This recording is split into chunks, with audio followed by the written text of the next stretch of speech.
അമ്പിയാക്കളെ ലിസ്റ്റിൽ നിന്ന് നിങ്ങളെ പേരെടുത്ത് കളയുന്നതാ. മിണ്ടിക്കൂടാ, കരഞ്ഞുകൂടാ, സങ്കടപ്പെട്ടുകൂടാ.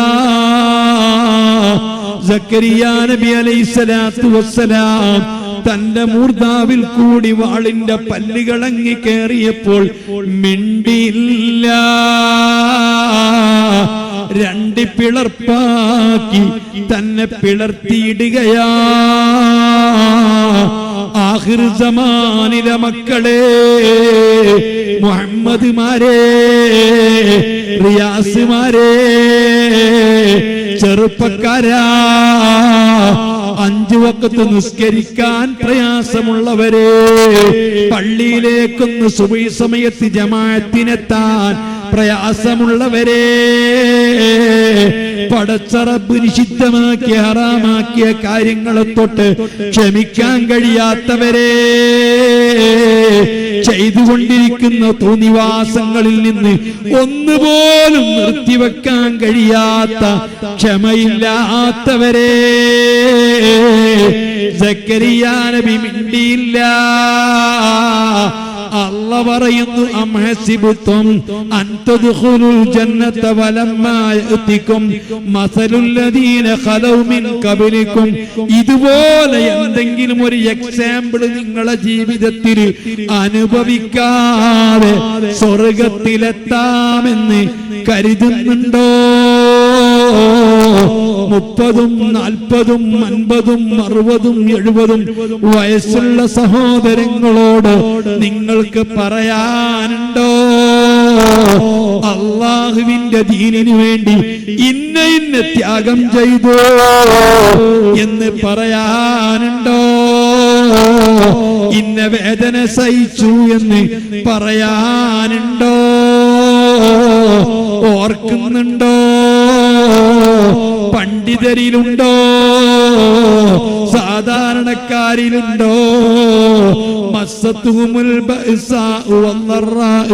അവരൊരുപാട് പ്രയാസങ്ങൾ അനുഭവിച്ചില്ലേ? ത്യാഗങ്ങൾ അനുഭവിച്ചില്ലേ? വേദന കടിച്ചിറക്കിയില്ലേ? പട്ടിണി കിടന്നില്ലേ? കഷ്ടപ്പാട് അനുഭവിച്ചില്ലേ? തെറി കേൾക്കേണ്ടി വന്നില്ലേ? ആക്ഷേപമറി കേൾക്കേണ്ടി വന്നില്ലേ? എന്തെങ്കിലും ഒന്ന് നിങ്ങൾക്ക് പറയാനുണ്ടോ? വസുൽസിലോ, പ്രവാചകന്മാര് വരെ പതറിപ്പോയില്ലേ?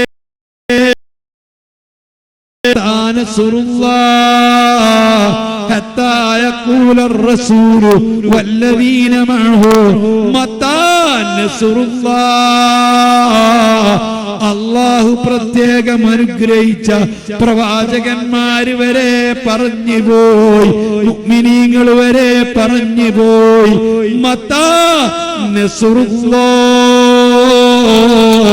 എപ്പോഴാ റബ്ബിന്റെ സഹായം കിട്ടുക? റബ്ബെപ്പോഴാ സഹായമായെത്തുക? ഈ പറഞ്ഞതൊന്നും സത്യമല്ലയോ? ഈ പറഞ്ഞതൊന്നും ശരിയല്ലയോ? ഈ ഖുർആനൊന്നും ശരിയല്ലയോ? അമ്പിയാക്കൾ പറഞ്ഞത് ശരിയല്ലയോ? നമ്മൾ ഉൾക്കൊള്ളായ ദീനല്ലയോ? ഈ ത്യാഗങ്ങളൊക്കെയും ചെയ്തിട്ട് റബ്ബിന്റെ സഹായം വന്നില്ല. പാവപ്പെട്ട ഫലസ്തീനികള് ഗസയിലും മറ്റും കഷ്ടപ്പാടുകൾ അനുഭവിച്ചിട്ട് 8ഉം 10ഉം കുരുന്നു കുഞ്ഞുങ്ങൾ, 48,000 കുരുന്നു കുഞ്ഞുങ്ങളെയാണ് കൊന്നൊടുക്കിയത്. ആ കുഞ്ഞുങ്ങൾ ഈ രൂപത്തിൽ പട്ടിണി കിടന്നിട്ട് അവര് കഷ്ടപ്പെടുമ്പോൾ,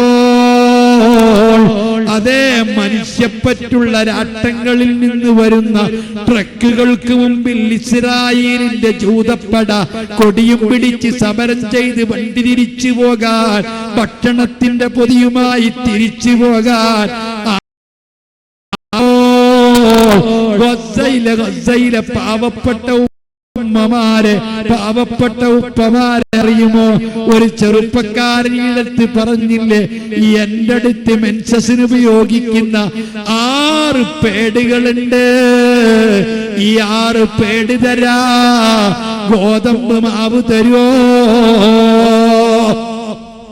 പെൺകുട്ടികൾ ഉപയോഗിക്കുന്ന 4 പെൺകുട്ടികൾ ഉപയോഗിക്കുന്ന അതേ മെൻസസിന്റെ പേടുകളാ, ഈ പേടുകളാണ് എന്റെ അടുത്തുള്ളത്, ഗോതമ്പിന്റെ മാവ് തരുമോ? പൈസയുള്ളവര്, പണമുള്ളവര് ബാങ്കിൽ അടച്ചിട്ട് ആ ബാങ്ക് തുറക്കപ്പെടാതെ ഏജൻസികൾക്ക് 48% അവർക്ക് കൈക്കൂലിയാ. 100 രൂപ പിൻവലിച്ചാൽ 52 കിട്ടി 48 ഏജന്റുമാരെടുക്കുകയാ. ഈ രൂപത്തിൽ പട്ടിണി കൊണ്ട് കടുത്ത പട്ടിണി കൊണ്ട് മരിച്ചു വീഴുമ്പോ റബ്ബ് വിടയാ, ഖുർആൻ വിടയാ, പ്രവാചകന്മാരുടെ അധ്യാപനങ്ങൾ വിടയാ. മതാ നസ്റുല്ലാഹ്, അല്ലാഹുവിന്റെ സഹായം എവിടെയാ എന്ന് പോലും പറഞ്ഞുപോയി. അലാ ഇന്ന നസ്റല്ലാഹി ഖരീബ്, അല്ലാഹുവിന്റെ സഹായം അടുത്തെത്തിയിട്ടുണ്ട്.